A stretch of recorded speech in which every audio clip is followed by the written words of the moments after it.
in the US, and good evening in Asia. Welcome to this virtual Defend Democracy session by the Alliance of Democracies Foundation.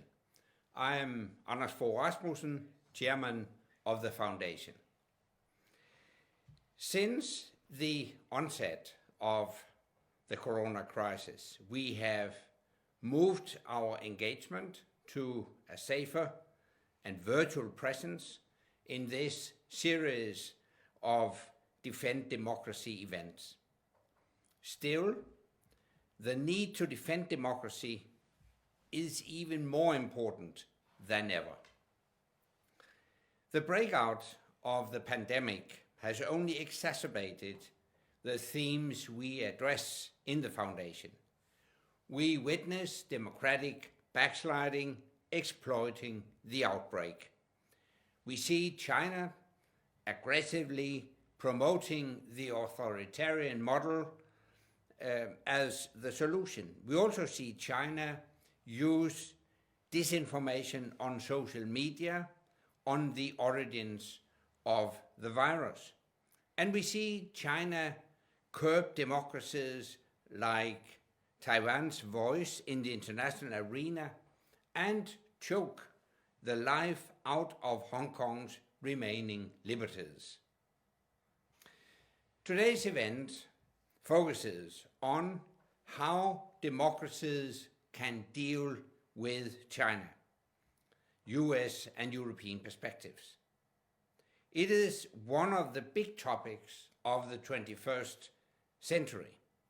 I'm pleased that we are both joined by Michael Pillsbury from Hudson Institute and by Kristian Jensen, former Danish Foreign and Finance Minister, as well as Defense Academy researcher Camilla Sørensen, to bring into play both American and European perspectives.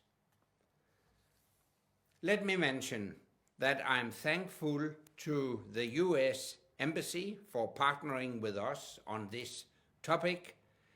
The US remains the world's leading democracy. I wish it and its citizens well during this tough health crisis. And now I'll pass the floor to Jonas Parello-Plesner, the Foundation's Executive Director, who will moderate today's talk. Thank you to Anders, and let me also add my words of welcome. I'm very excited about this virtual session in our Defend Democracy series, how democracies can deal with China. And as was just mentioned here in the studio, and now that we have all these new virtual setups here in Copenhagen, I'm joined by Kristian Jensen, the former Foreign and Finance Minister, and by Camilla Sørensen, researcher at the Danish Defense Academy. And from Washington, D.C., it's a special pleasure to welcome Michael Pillsbury, Director of Chinese Strategy at the Hudson Institute, where we worked together in the period 2017-18, when I was there working, among other things, on a report on Chinese interference, Chinese Communist Party interference operations in the US and other democracies, and what we could do to counter them. So it was a pleasure benefiting from your knowledge. Michael Pillsbury has decades long of having served in different US administration. China has always been the red thread, so to speak, in that engagement inside and outside of government. And he also published this book here, which I recommend. I have it here in a hardback, The 100-Year Marathon, China's Secret Strategy to Replace America as the Global Superpower. It also has a personal dedication from Michael, which I really like, because it just says, Jonas, please call me. I'm not going to give you here on live Michael's phone number, which is also in it, but it's one of the more unusual dedications I have. So I appreciate this book in more than one way. But I encourage everybody to read it. China and the US have entered a period of great power competition that's already impacting both military and technology affairs. The pandemic reinforces that. And more or less every day regarding China, we are in headline territory. We have Hong Kong today and the national security law. We have the questions of handling the epidemic and China's role in that. We have Huawei and 5G. We have the global medical supply lines. All of them have this sort of strong China component. So how to deal with China for democracies around the world is this increasingly sort of urgent question. And Michael, I'll start with you and with a hopefully simple question, is where is the US strategy on China headed? We know that President Trump has called you the leading authority on China, so I can only turn to you. Thank you, Jonas. I'm just going to read your report out loud right now. That will be my presentation today, because foreign influence operations are a very big part of what democracies can do about China. How to influence China is part of what Donald Trump wrote about almost 20 years ago when he first addressed China in a book, about a whole chapter. And he repeated some of these points and developed them in a more recent book that came out during the campaign in 2016. The main point is a couple of terms he uses that I still laugh when I hear them. But the two phrases are good China and bad China. And he says, we want good China. And he lists what the features of a good China are: a free market, fair treatment of foreign companies, some kind of democracy. He has a list of what China has done to lift out of poverty something like 600 or 700 million people. So the good China you often see in President Trump's speeches. He often calls Xi Jinping his friend. Sometimes he jokes, and when the negotiations have been particularly tough, he will say maybe Xi Jinping is not as much of a friend as he used to be. But the basic idea is continuity of our relationship with China. Our largest embassy in the world, 2,300 officials, is in Beijing. Our consulates are all over China, including in Wuhan. And when the president had a ceremony January 15th in the White House, Jonas, he singled out Terry Branstad, who was there, our ambassador to China. And Terry Branstad has been sort of famous in our press as someone who had a friendship with Xi Jinping dating back almost 30 years ago to a visit he made to Iowa. At the same time, the president introduced Peter Navarro and said he's a very different type of person. And he made a joke about, during the campaign, Terry Branstad said, anything bad about China in your speech, Donald, please tear up. So he tore it up. He said it was half my speech. But then he referred to Peter Navarro as another point of view that's important to keep in the administration. So what am I saying here? I'm saying there are different voices in the Trump administration. The president acknowledges that in public. The president's thought about China for a long time. Continuity is a key part of the strategy. But the other part of the strategy toward China has to do with China, the Chinese side. Who is Xi Jinping? Is there a debate in the Politburo? Are there hardliners versus reformers? And our ambassador for trade, Robert Lighthizer, when he testified once about the trade agreement, he said this agreement's implementation depends on the reformers in China. So Jonas, you'll be happy to know, because many of President Trump's enemies try to distort his China policy, Hudson has decided to publish every comment, important comment, at least according to me, the president has made in his first 3.5 years about China, together with comments by cabinet secretaries in the administration. So I think if you want a free copy, I'm going to mail it to you, Jonas, and others who want a copy, it's for free. It's good to look at President Trump's own words, because he and his cabinet often refer to China. And it's not a demonization of China. You never find a Trump senior person, possibly with the exception of Peter Navarro or Steve Bannon before he was fired. You'll find some people like that, demonizing China completely. It's like the Nazis. What are some of the other words? Oh, existential threat. This is a civilizational existential threat, a sort of battle to the death between China and the US. This is a very small minority view. The president himself never talks this way. Secretary Pompeo made an important speech. I included this in the collection of quotations, Jonas. He said in Silicon Valley, our goal is for American companies in China to get rich. Now that's a very different vision than calling the Communist Party Nazis. So it's important to see that the strategy toward China has many elements to it. One of the elements is the bad China definition. The bad China is a China that treats foreign companies unfairly, crushes human rights, does not permit someone to go down and register to create a political party. 3 guys tried to do this. They got an average, Jonas, as you know, they got an average of 10 years in jail for legally going to the local civil authority and trying to register a political party for democracy. Now, this doesn't mean that China is going to be this way forever, but it gives you an idea. With their so-called NGO law, they gave reassurances to Secretary Tillerson the first year that they would not crack down on American NGOs. This promise went the same way as the promise to President Obama not to militarize the South China Sea. Also, the promise in writing to President Obama not to have cyber espionage attacks for commercial purposes. So the bad China, we could spend days and days listing the sins and the crimes of the bad China. But what President Trump offers, and what I discuss in 100-Year Marathon, Jonas, is what kind of leverage do we have to move China from the bad side to the good side? One of the levers, I list 12 in my final chapter. One of the levers is understanding clearly the differences inside China.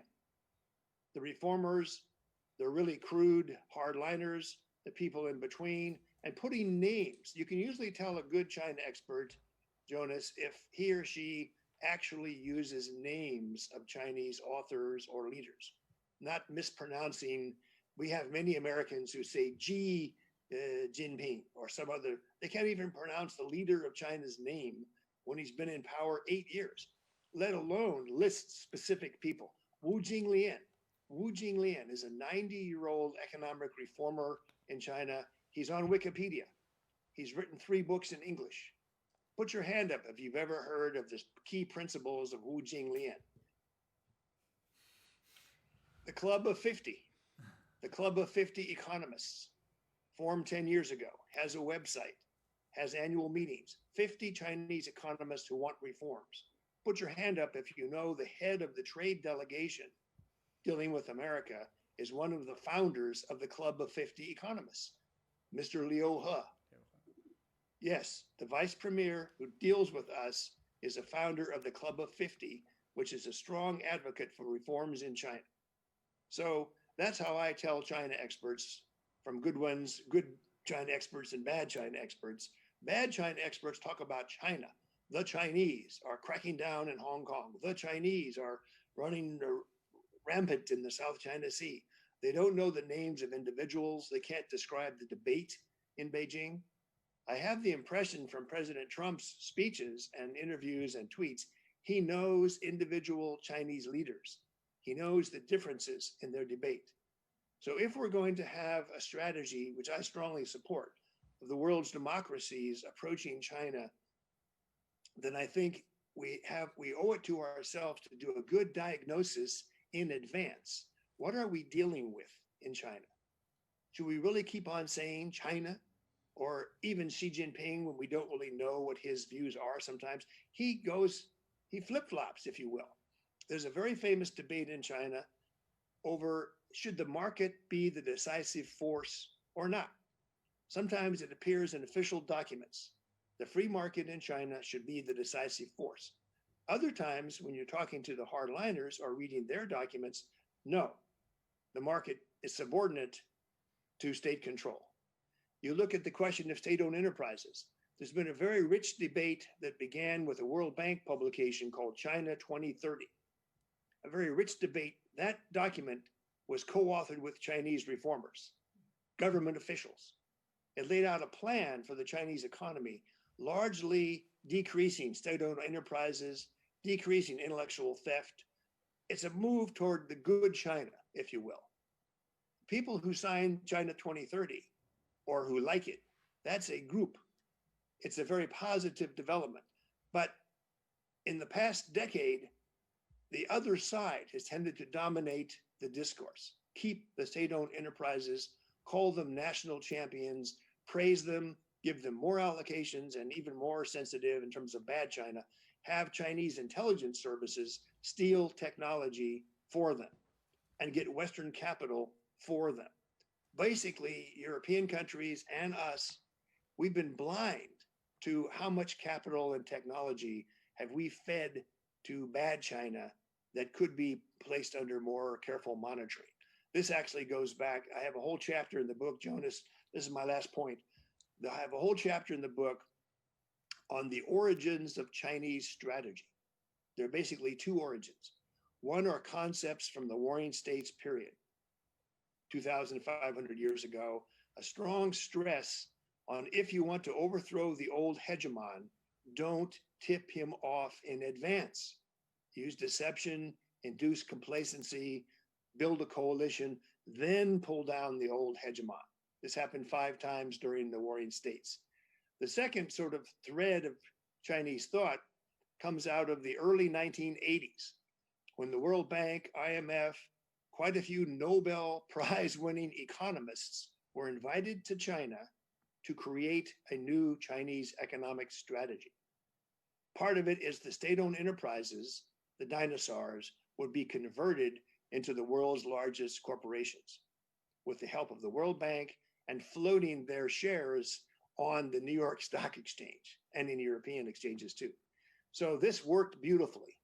Over the last 30 years, China's economic growth has been beyond what any economist anywhere could have forecast. They've gone from 10% of America's GDP to about 80%.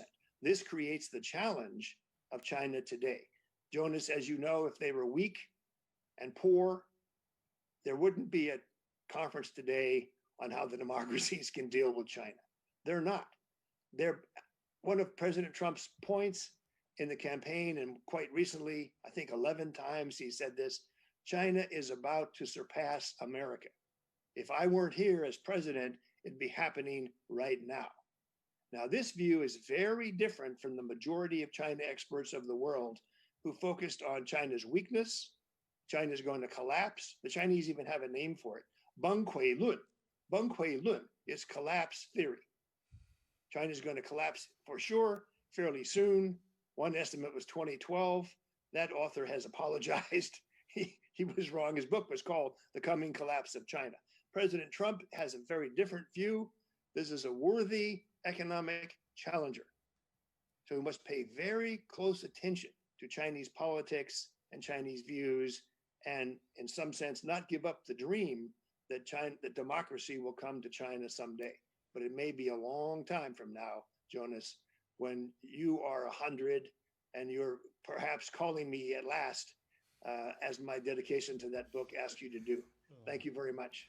Thank you, Mike. On that distinction between your good and bad China, I was going to ask, right now here in the pandemic, where do you see that going? Because just before the pandemic started, we had the phase 1 deal. You had a lot, I would say, after Trump, good China talking up his relationship with Xi Jinping. But then since the pandemic, you really seem to have sort of more or less only the sort of the bad China. What do you think will come out of here, the pandemic? What component, more of the good or the bad China? Well, these terms that the president used in his book in 2015, good China, bad China, they're long term. They're meant to describe 10 or 20 years from now. They can't be, it's hard to get out a measuring tape and check every day to see are we moving toward good China or bad China. The issue of the virus is a matter for investigation. The president has used the words unhappy with China. He said he doesn't want to talk to Xi Jinping right now. We've all come to know the Batwoman, Dr. Shi.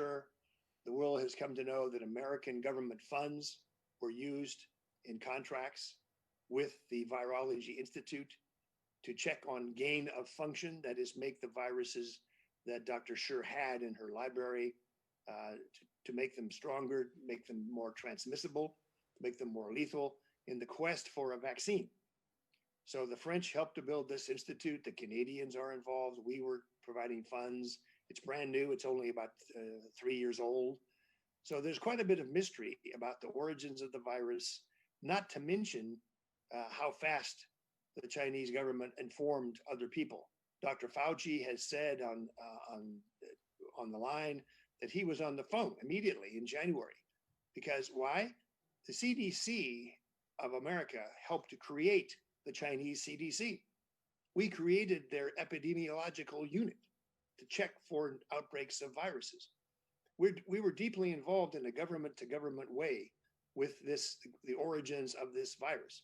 But the Chinese began to cold shoulder us, if you will, Jonas. They began to not answer specific questions back in January. So that is part of bad China, secretive, uncooperative, and I might say ungrateful. I mentioned deliberately, we created the Chinese Center for Disease Control. We funded them. We brought their students here. We had collaborative projects with them. Now, in a moment of crisis, what do our friends in China do? They hang up the phone. So this is obviously having an effect on current U.S. strategy toward China. And my last, before I turn to to our other panelists, Mike, I would hear you, which would be the segue to Europe. What do you think this means, the mood in Washington on China means for European allies that are sometimes talking about seeing sort of a growing Cold War, at least on technology with Huawei and other areas? Is that what's happening? And what would your advice be sort of to Europeans to navigate the US-China policy? Well, I'm originally from England, so I would never give advice to Europeans or you guys are supposed to be smarter than Americans. But I can point out, first of all, no Trump official has used the term new Cold War. Usually it's the enemies, the haters, people who oppose Trump, who talk about the new Cold War with China. It's not an official Trump statement or policy. I was a Cold War official. I was head of policy planning in the Pentagon in the Reagan administration. We knew what the Cold War was then. We're nowhere near a Cold War now. So a lot of journalists and enemies of the president are having a lot of fun by spreading the Cold War rumor. The Chinese love this. They say, yes, we oppose new Cold War. Americans are trying to create a new Cold War. Europeans, unless they've read your study, Jonas, about foreign influence operations, a lot of my European friends are very vulnerable to this kind of criticism of Trump, that he's basically, mercurial, he changes his mind, he doesn't know anything, and now he's trying to create a new Cold War. The real threat is a hot war. Our forces, Navy, Air in particular, are getting closer and closer together in the South China Sea and elsewhere. The Chinese have activities in space that concern the United States. One of the reasons the president has said for the creation of the Space Force. We're not just creating the Space Force out of the blue. The president's taken initiative to suggest that perhaps in February next year, we should not continue for a 5-year renewal the arms treaty with the Russians. We should bring the Chinese in or not have an agreement at all. This obviously excites and concerns Europeans who believe deeply in nuclear arms control. So the Chinese nuclear buildup, that's part of bad China. So far, the Chinese have not been willing to have the three-way talks at a table, but thank God they have agreed to a discussion of the UN Security Council in January to talk about trilateral arms control and maybe some of the stability measures that go with arms control agreements can be included, even if the Chinese will not give the number of nuclear weapons they have. They joke, Jonas. They say, well, we have so few nuclear weapons that we have nothing to talk about. And our response has tended to be, if you have so few, you have nothing to fear. Come to the talks. We'll have a ceiling for you much lower than the Russians and Americans in nuclear weapons delivery vehicles. Then we find out the Chinese say, no, we could never accept a permanent junior relationship.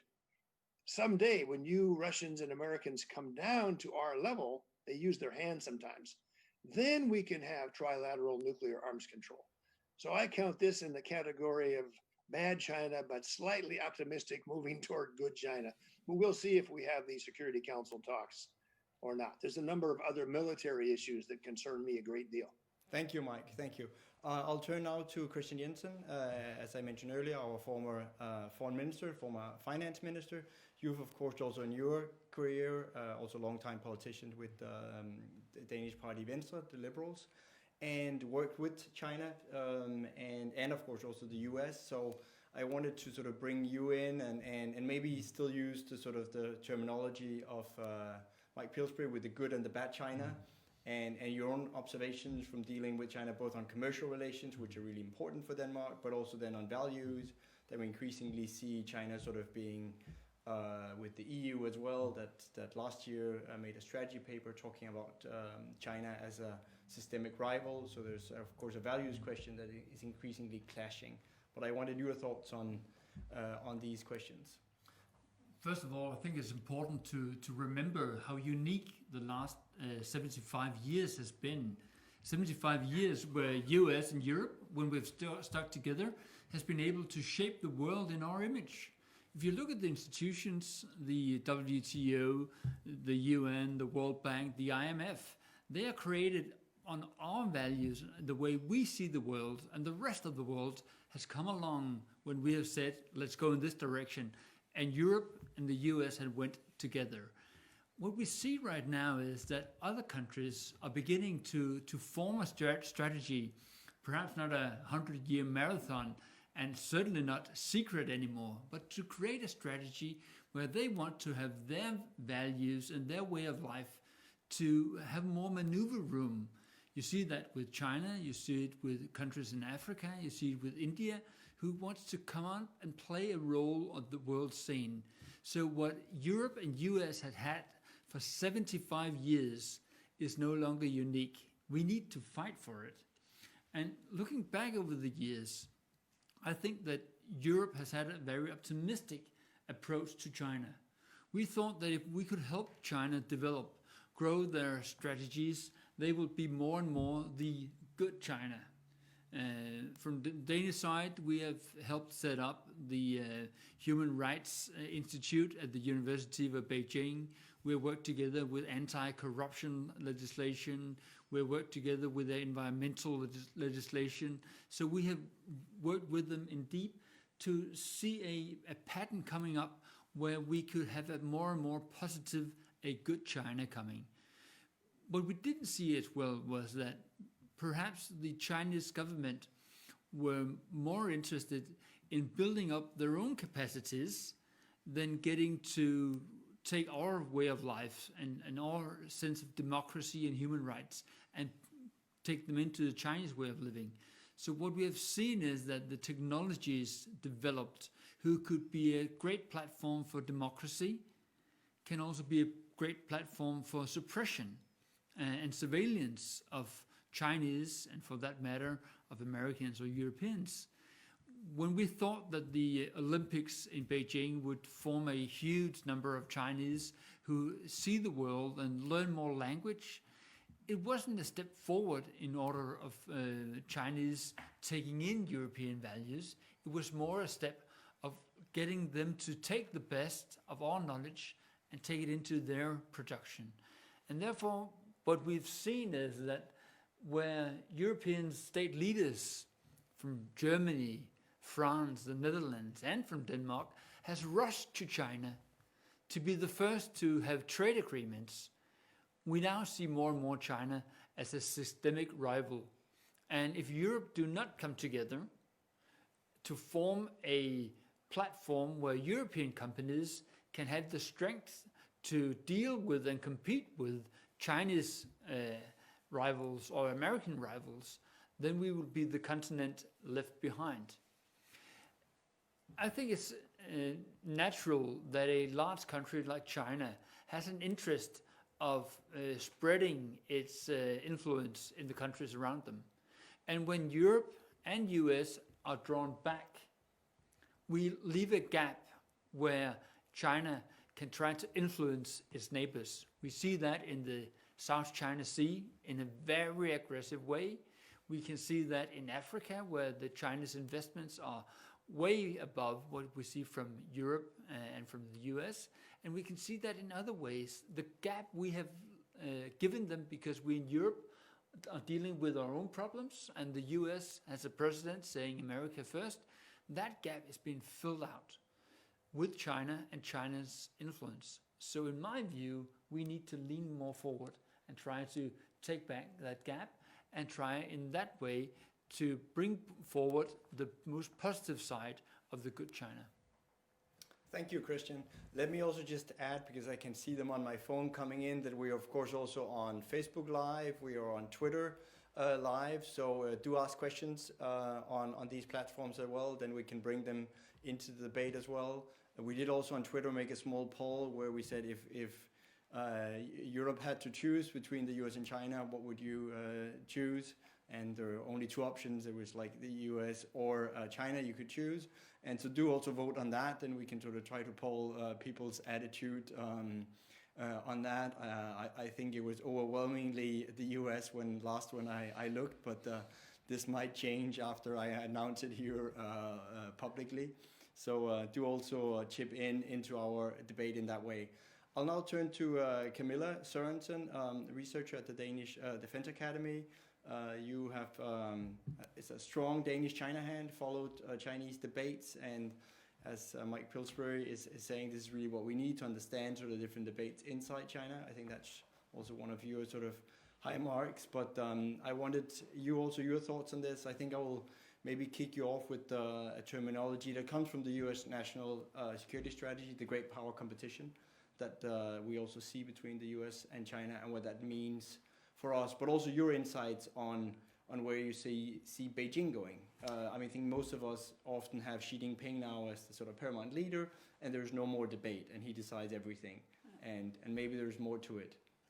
Yeah, maybe I could pick up on, thank you, and maybe I could pick up on a few things that Michael Pillsbury also said. I also, as you indicate, often stress that it's so important to focus on the debates in China, both on domestic politics, on economic reforms, on democracy, but of course also on Chinese, the role that China should and could play in the international system.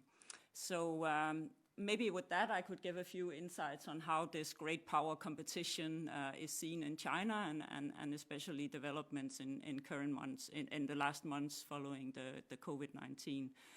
Generally, I would say that you said, Michael, that the Chinese love the Cold War, the parallels to the Cold War. Well, of course, there are researchers, experts in China that would point to a Cold War or make parallels to the Cold War. But generally, they also seem they also tend to stress both the need for, or also tend to stress the need for cooperation, that there is still a need for cooperating. But generally, I would say that as on the US side, there is no illusions on the Chinese side, that they definitely see that this is very different from the 1990s, it's very different from, it is a different time, that there's no easy way forward. It will be more and more competition, more and more security, tension, generally tension in relation to the US and relation to Europe. So there is a huge or a very intense debate among Chinese scholars, among Chinese experts on how to cope with that, what they see as this very hostile international environment. It was only, I think, last week we had a leak from a report from an influential Chinese think tank, the think tank under the Ministry of State Security, where there was the assessment that China is facing the most hostile, the most anti-Chinese international environment since Tiananmen in '89.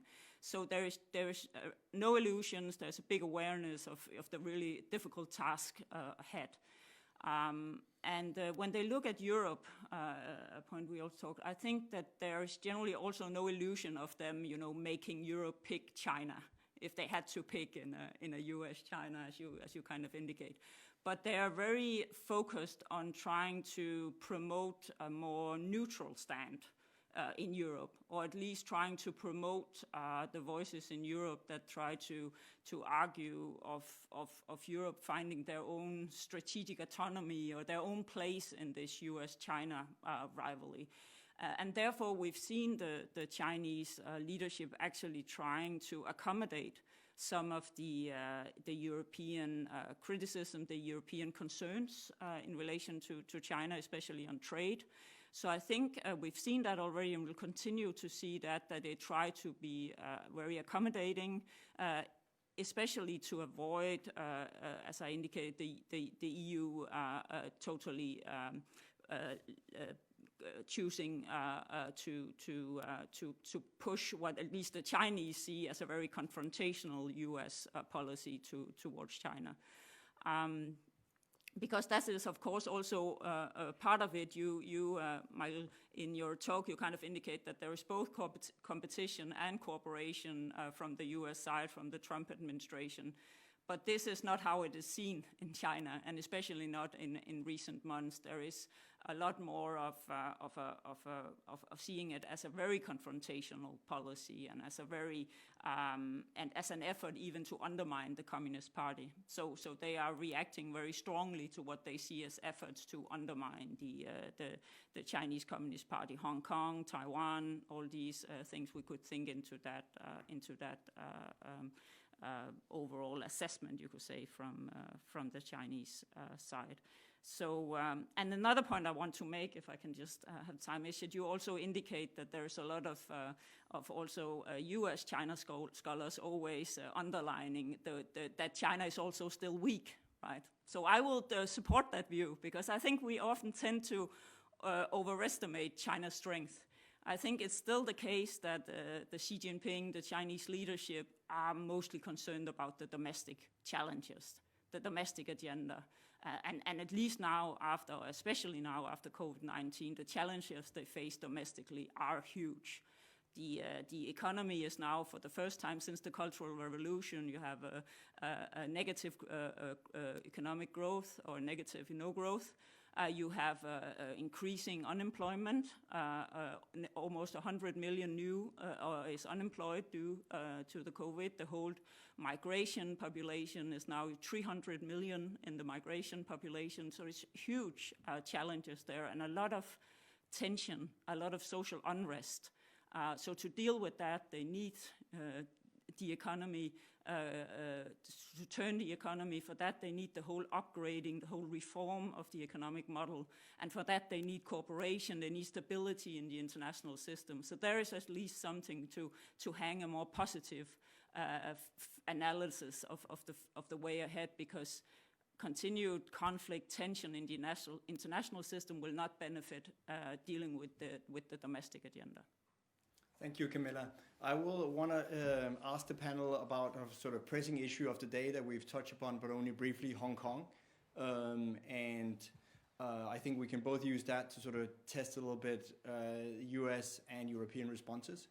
We've seen today Secretary Pompeo announce that the US no longer treats Hong Kong as sort of autonomous.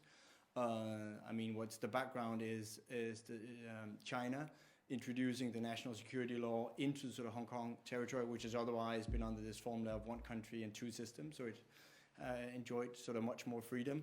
So Mike, I'll turn to you first, actually, on sort of the US strategy, and particularly whether you would see that in sync. I would say, if you just read down sort of some of the statements, the US, both from the administration and Congress, has been much tougher sort of on this issue, threatening economic repercussions and possibly sanctions than sort of Europeans. And this is really, when we talk about democracy, a sort of value issue. And so and then I would love to hear sort of also some European perspectives from our two other panelists. But Mike, you first. Thank you, Jonas. And by the way, I agree with everything you said. So we don't have much of a debate going yet about China's strategy. Both of you, I agree with. I would say on Hong Kong, my own view, I think, is the same as the Trump administration. Just a few days ago, the Trump White House put up a 16-page strategy toward China. It's very response to a demand from Congress to explain what is the whole of government strategy, President Trump, you have toward China. And in that 16-page document, there's a section on Hong Kong that underlines the importance of the 1984 Joint Declaration. Now, the British filed that with the UN as a treaty, and we agreed with that at the time. This actually happened when I was in the Pentagon. Margaret Thatcher was negotiating with Deng Xiaoping.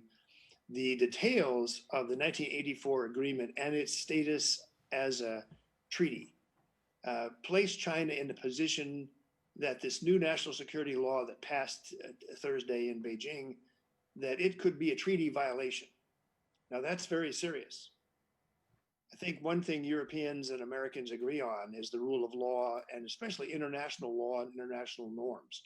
There's a growing list of Chinese violations of international law and norms. This could be one of them, but it depends on how it's implemented. We have Carrie Lam coming out as the chief executive saying that she wants this. We have her various cabinet secretaries, including the security minister in Hong Kong, saying he wants this. And they want to focus our attention on what I would call the hardcore, let's say 2,000 or so of the Hong Kong demonstrators who have a flash chat group. They can meet in shopping malls, carry out violence. They have no leader. They refuse to negotiate. They have their 5 demands, but they won't soften any of them. So this group is what China says they want to crack down on. That's why they want the national security law. They don't want to destroy Hong Kong as a financial hub or special treatment for Hong Kong exports. They want to destroy this hardcore group. If that's a violation of the international treaty they have with the British, and if Boris Johnson continues to speak out, then other democracies have the question, do we want to punish China and Hong Kong and destroy it? Or do we want to keep alive that treaty and the commitments China made and bring to the Chinese leadership's attention? If you're violating an international treaty, that gets added on to other things you've done to break your word, specifically including the South China Sea, but many, many other agreements. By the way, including our own phase 1 trade deal. Then we're talking about a really bad China moving toward international rogue behavior. I don't see yet how they're going to implement this in Hong Kong, and it's important to pay attention to what different sides are saying. One group actually waves the American flag, sings the American anthem, and says we want independence for Hong Kong, which is quite different from what the treaty says. It says the highest degree of autonomy, not independence. So how we judge Chinese behavior over the next few weeks on Hong Kong is going to contribute to what I originally mentioned to you as President Trump's writing in his book in 2015, Good China, Bad China. Really harsh treatment of Hong Kong, even using force to kill this 3,000 group they talk about, or sending police, even tanks and armored personnel cars across the border. This is going to create a worldwide outrage against the bad China.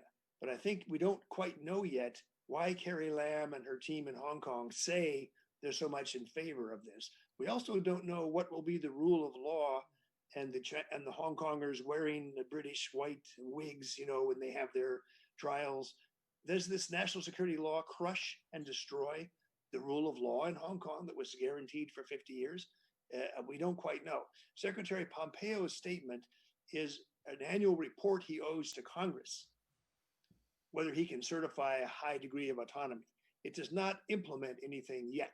It requires either congressional action or presidential action or both. So we have not crossed the Rubicon, as some would say, yet on Hong Kong. Thank you. And I will turn that same question to you, Christian. Jensen, if you were back in your chair in the foreign ministry, leading it, you would of course be presented with options for statements, for doing what are sort of the things, the line actions you would take if you were back in that position? I think that I and the rest of the Minister of Foreign Affairs in Europe would come out with a strong statement in favor of the freedom movement of Hong Kong, but it would be a statement. and it's very rare that China has changed the policy due to a statement, due to a political wording, framing coming from Europe. And the question is, and I agree with Mike, that this can be a treaty violation. But treaty violations are only serious if there is a response to the violation. If you can violate a treaty and nothing really happens, then what is the punishment for those violating the treaty? And I think it's difficult right now with the problems in Europe that we have internally about the budget and the Brexit and the coronavirus. I think it's very difficult for European politicians to form a common answer to what is going on in Hong Kong. And therefore, I'm afraid that what we will see is a statement, and the wordings might be strong, but we will not go beyond wordings. And I fear that that will not be enough to draw China's attention away from Hong Kong. Thank you, Christian.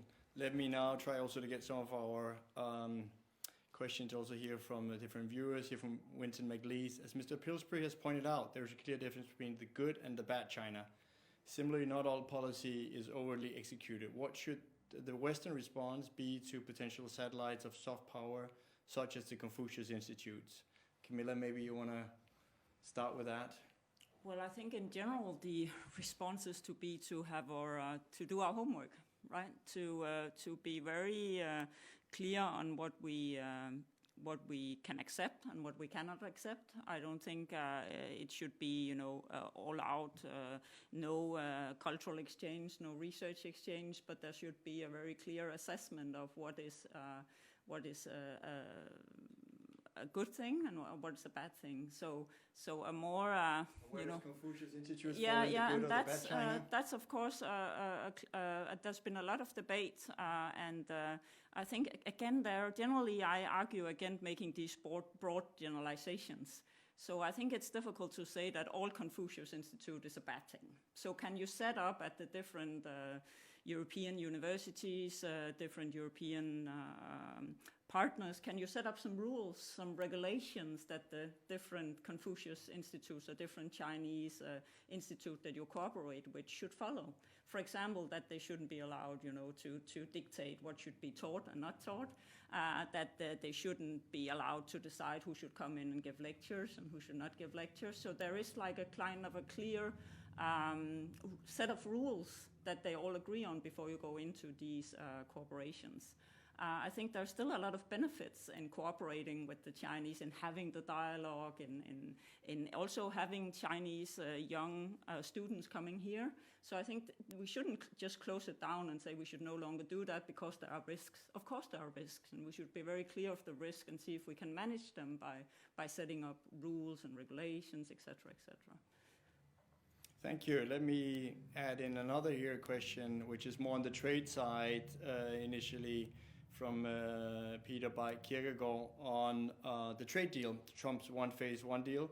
Do you see any chance that that China can actually fulfill the agreed purchasing targets in the agreement, given the situation now created by the pandemic? And then there's a follow-on question whether in reality such a deal which only ask for China to purchase good, whether it doesn't just strengthen Chinese state control more than it actually moves China in the liberating pattern. I think that's really a question for you, Michael Pillsbury. What would you say to this? Can I add something on the Confucius Institutes if it's just for 60 seconds? Of course. It's a very important topic, and the American approach and President Trump's approach has been to ask for reciprocity. For European, you mentioned the Danish initiative for human rights inside China.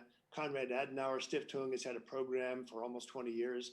The Chinese have been controlling these activities. They've been threatening that non-governmental organizations promoting democracy are a subversive threat, criminal activity.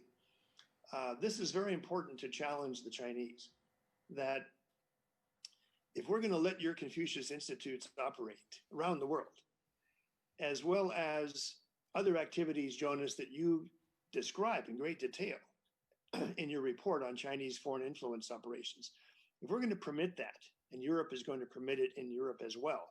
We want reciprocity in China.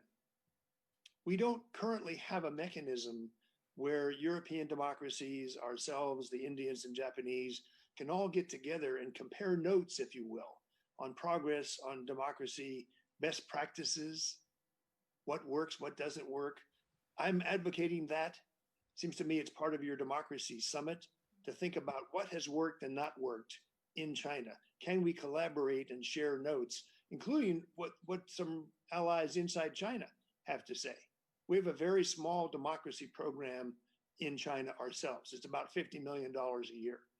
Compared to the global consequences of the US-China Cold War, it seems to me this is a very small amount. Now on the trade deal, the president is still optimistic. The Chinese are behind in their quotas. We, to give them face, we have not made public what the quotas are for what they have to buy by what deadline. So it's too early to say that the trade deal has been violated. I think the president has said recently, it's no longer as important as it was when it was signed on January 15th. Other issues, including the virus and Hong Kong, seem to now be part of our decision-making calculus.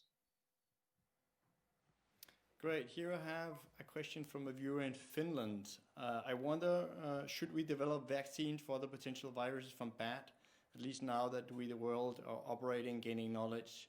And I think here the point that links it to our discussion, China should take initiative in this. We don't want to face this again in a couple of years. And I think that links to some of the points you initially had, Michael Pillsbury, about the cooperation actually in this field between China and the US on sort of virology, and the disappointment to see the Chinese around this sort of virus sort of shut down and shrouded in secrecy. So should that be a demand that we had it a little bit in the WHO, sort of where Australians, Europeans demanded for an international inquiry, and President Trump has done something similar. I'm linking this question a little bit to that broader point. Michael, do you want to go first on this? We are cooperating. At least 5 of our companies are conducting vaccine trials inside China. Chinese companies are involved in this activity. Chinese scientists are involved. I wouldn't say it's a joint, totally cooperative effort between the US and China to find a vaccine first, but there's certainly cooperation. The investigation of the origins of the virus can continue because these trials and this cooperation takes place physically in a different place. It's not with the Batwoman in the Wuhan Institute. Christian, your thoughts also on WHO, which is something that Denmark is pretty attached to, but where there's also been the criticism of being too dependent on, or not independent enough from China? I think it would be stupid not to work with China or with any country in the world to find a vaccine. If there's researchers out there who has a good idea or at the verge of a breakthrough, we should work together with them. So it would be stupid to rule out China. But it would be naive not to look at how dependent are we in the West to what China is doing, and how are they forcing the WHO to not giving a seat to Taiwan, not giving clear access to all the knowledge of what happened actually inside China from December and January and February. So I think that we should put pressure on WHO and try to shape them in their way. I think that it is well documented that China was very active in the election of the present leader of the WHO, and perhaps we did not think long forward enough at that point, that what would it mean if the West kind of stepped back. So we should also, in this case, try to think forward. How can we arrange and develop the international organizations so that they will continue to be models of our values and our societies? Camilla, do you want to chip in on that? I agree on that, and that definitely requires that the US continues to prioritize its participation in international organizations such as the WHO. Because the problem is, if you have a US that gradually withdraws or draws away from some of these international institutions, because then you leave, as you indicate, then you leave the floor to China for a more, for pushing more for their own narrow interest instead of interests that are also in the benefits of the international system. And of course, the Chinese, they won't compromise on what is seen as their national interests. But all great powers are like that. But it's when great powers meet in international institutions, you negotiate, you get the compromises. That's what we need to have, right? So we need to have China in the international institution, we need to have the US, we need to have the EU, so they can sit within the international institutions and not, trying to go with these unilateral or bilateral agreements. That's a very, I would say, European approach. So Mike, I would maybe turn over to you and say, because we have a test case here with WHO where the president, of course, has sort of suspended US contributions and has rather been sort of saying we're doing it outside the WHO, where Europeans, as you also hear on the panel, are more inclined to say, but we have to work from the inside. Otherwise, China is basically just going to sort of fill the vacuum from the US. How do you see that debate on the US side?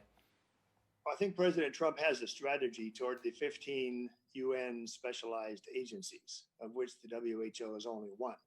He feels, and his team has expressed this, that past presidents, I should say, rather naively allowed China to be elected, Chinese citizens to be elected the head of 5 UN specialized agencies, and to get almost half of the contracts of the World Bank puts out, to essentially have high influence inside the World Bank as well. So the idea now is for America to seek allies to oppose Chinese citizens becoming elected as the leaders of the 15 specialized agencies. We were successful in turning them back with European assistance, or I'd say European leadership. We blocked their candidate from becoming the director of the World Intellectual Property Organization, WIPO for short in English. This was a difficult fight. You would think, how in the world can a Chinese, possibly a Communist Party member, how can he become the head of the World Intellectual Property Organization? It's outrageous. But the votes were there, so he was blocked, and the gentleman from Singapore, far better qualified in the area, was made the director. We've got to contest all 15 of these specialized agencies. The Chinese have 4. They had 5 if you count Interpol. That gentleman was summoned home and is now in prison in China, perhaps because he didn't follow orders quickly enough from Beijing. But this whole issue But is that not a strategy, Mike, sorry, just to jump in here on 2 fingers, not a strategy where you need the Europeans as well? Because that's precisely maybe because we all for a long time have led with the idea of China as a responsible stakeholder, let them take a bigger stake, which also made sense in international organizations. But you're right in calling out this example of imagining China leading the intellectual property organization has, and we've seen it in Europe with sort of Interpol, where there was a Chinese head of it, and then suddenly he disappeared because there was a fallout with his inside the Communist Party, and nobody in Europe knew what was, or in Interpol circles in general, and he was just gone, which shows, of course, that Chinese domestic and interest inside the party prime over. But back to you on that. Sorry, that was a long interjection. I would much rather have your former Minister of Foreign Affairs and Finance head a UN specialized agency than a Chinese Communist Party member. We'll try to make that happen. I'm part-time free now, so perhaps I could. No, but you made a very good point there, because when Europe and the US are back-to-back working together, we can actually develop the organizations and continue to make sure that it's free market, democracy, rule of law oriented organizations, and we should continue to do that. And I hope that we really can find new ways to come into these organizations with a stronger view and a stronger position together. Jonas, Dr. Tedros has about 2.5 more years in his 5-year term. So my hope is he will be less Sino-centric as he completes his 5-year term than he has been so far. and that this message is observed by all the other specialized agencies. Hey, if we are too pro-China, the Americans and their allies are going to come after us. That's an important message in support of democracy inside the UN specialized agencies, which, by the way, we encourage the Chinese to do this. It was the old American strategy. Let's get a lot of Chinese to head the specialized agencies, including the WHO, and also let's let China get the most loans from the World Bank, which they did. So as President Trump likes to say, I don't blame the Chinese for their effort to take over the world. I blame previous leaders who encouraged them to do this. But Mike, wasn't that a part of the good China strategy, that we wanted China to interact with the international community? So in the beginning, I could see the idea of giving loans for industrialization of China, bringing millions and millions out of poverty. It's just the fact that perhaps it went too far, or we were too relaxed at the end. But in the beginning, wasn't it a good idea to make China more responsible for what's happening in the world? Jonas, may I give him a free copy of 100-Year Marathon? Yes. The book is my confession that I was one of the leading panda huggers in America. I supported and implemented arms sales to China. We sold China torpedoes, artillery. We upgraded their fighter jets. We started a CIA cooperation program with the Ministry of State Security. We were active in covert action with Chinese intelligence officers in various places in the world. All this is in chapter 3 of 100-Year Marathon. And the Chinese translation leaves it in, but they classify the book secret. I said, why did you do this? Chapter 3 is very good. It's about Chinese-American cooperation, especially with CIA.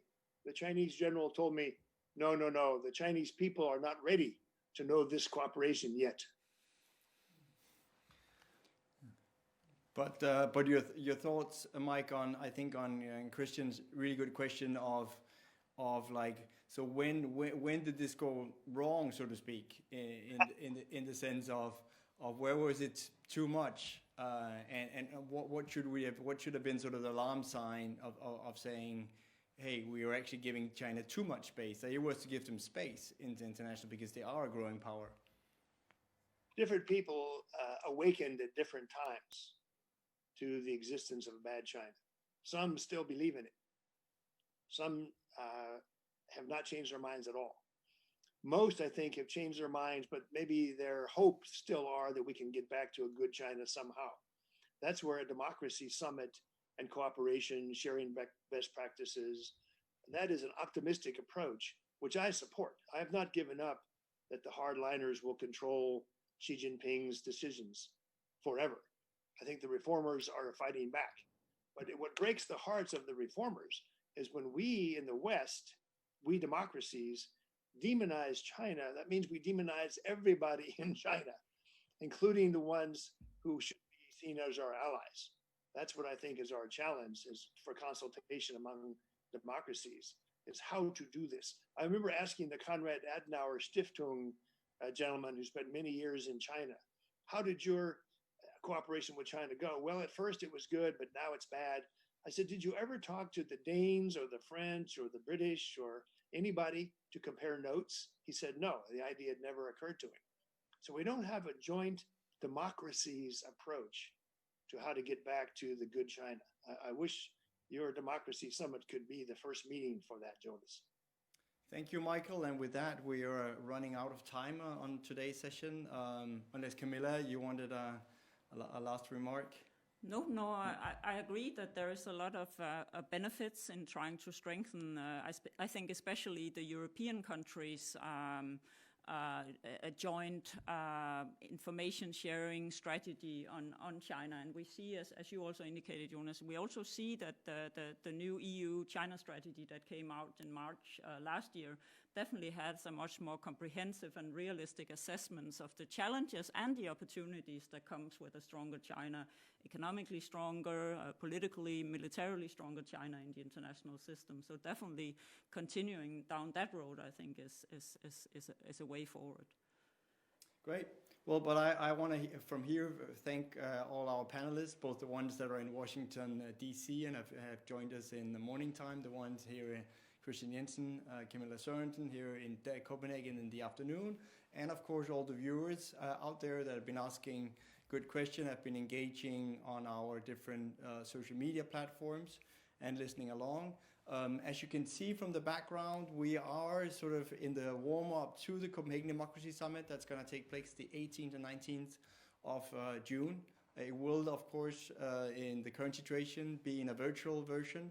So that's why you can see the Skuespilhuset, where we normally, people that have joined in previous years, where we normally gather but can't this year. So stay tuned for that. There's a lot of good speakers on these sort of topics that we also cover today, particularly also how democracies can deal with China. We have one more upcoming event, virtual session, which is the 4th of June, 5:30 to 6:30 in European time next week, which is in collaboration with Microsoft on disinformation and deepfakes, really important topic that's also even more topical here during the pandemic. So do tune in for that, and after that there is the Copenhagen Democracy Summit to look forward to. Even if you're in a country where you're still under complete lockdown, then at least if you have a computer and everything, there's a possibility still to access good content on democracy. So with that, I would say once again, thanks to panelists, and goodbye here from Copenhagen.